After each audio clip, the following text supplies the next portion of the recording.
those sounds happen throughout the day, and I think what's most unnerving is to know that the people who live in this neighborhood all around here, they were under ISIS control just about 2 months ago. Many of them have family who are trapped among the hundreds of thousands who are trapped inside West Mosul right now.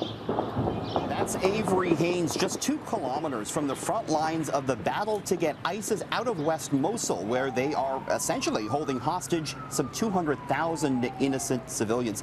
Avery actually spent a couple of weeks living in this former ISIS mosque, which has been turned into a trauma stabilization point, treating victims of ISIS, both civilian and Iraqi military soldiers. Avery joins us now. Avery, I know you're putting together a documentary on this, which will air later on City, but there's been some developments in that exact area where you were living. Tell us about those. Yeah, I was living at this mosque along with Iraqi and international medics, and we received one of the days that we were there a warning about a possible threat of an ISIS suicide attack.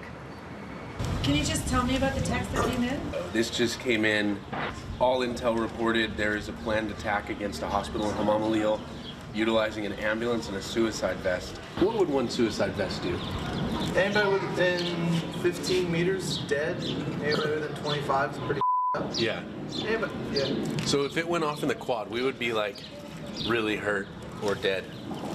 I like to think that they would die and we would just be a little bit hurt. All right, so that threat was not realized, obviously, but I just have been messaging with an Iraqi friend of mine who is in West Mosul. He says ISIS did just launch a suicide offensive just 500 meters from the very hospital where we would regularly take critically injured patients, an MSF hospital in West Mosul. And this, Richard, is an area that had been liberated for the last 2 or 3 months. Well, yeah, on it goes. I mean, my question for you, Avery, I mean, maybe you can answer it because obviously you were there and you were talking to people, is clearly there's a cohesive ISIS fighting force there in West Mosul, but I've always viewed ISIS as being more of an ideology. Is there a military victory to be had in West Mosul? Will the Iraqi army go, okay, we got the last one? That's not going to happen, is it? Well, you could hear the sounds around me while we were there. There is a major offensive, U.S. airstrikes almost constantly. There is a legitimate army of ISIS fighters in West Mosul right now, but you're absolutely right. It's an ideology that's not going to end when Mosul falls, when Mosul is entirely liberated, which is expected to happen in the next few days. We're hearing just this evening that Russia is claiming to have killed ISIS leader Abu Bakr al-Baghdadi. If that's true, Avery, would that be a setback, do you think, for ISIS? I think it'd be a major setback, and they are losing Mosul. They are losing Syria. Raqqa is another area in Syria that they do have control of. They're gradually losing that, but as we know from the terror attacks that are happening around the world, you can't stop them out by liberating cities. I do want to let you know, just in case my mom is watching, I was not wearing a bulletproof vest while I was standing there because we were at that point out of the range of sniper fire. That did change while I was there, and that'll be part of the documentary. But that's why I wasn't wearing it. Look, as journalists, we want to go where the story is, and clearly you did, but I mean, the bombs are going off behind you. Were you scared at any point?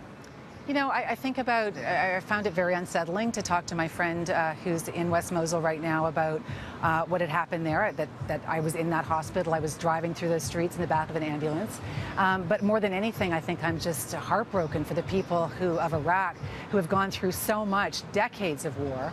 And they've now finally starting to feel as though they can rebuild just a couple of months after being free of ISIS. And the psychological terror that this organization is able to inflict on a nation by coming back to an area that was, you know, the stalls are starting to go up. People are starting to sell fruit again in that area. To come back, 50 Daesh fighters coming in with suicide bombs and vests, coming right close to an MSF hospital, which according to my source has now been shut down, so isn't taking civilians who are being shot as they're trying to escape West Mosul. I mean, it's beyond tragic. And last thought on this, Avery, because it is tragic. How do we enact change? How do we look at this and make a difference? Can we? Oh man, Richard, I don't know. I don't know. I honestly, I can't answer that. I think that Iraq has really suffered the biggest brunt of ISIS as well as Syria. So I think that having heartfelt feelings for the people of Iraq who are, especially those, I mean, if you stop to think about it for a second, in this city, which is kind of the size of Toronto, up to 200,000 people are trapped. I mean, they're being held hostage right now, and they have for the past 3 years.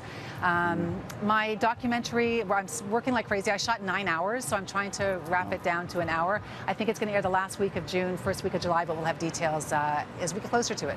Look forward to that, Avery. All right, thanks so much. Thanks. All right, so again, as I'm mentioning, we'll have more on that documentary coming up at the end of June or the beginning of July.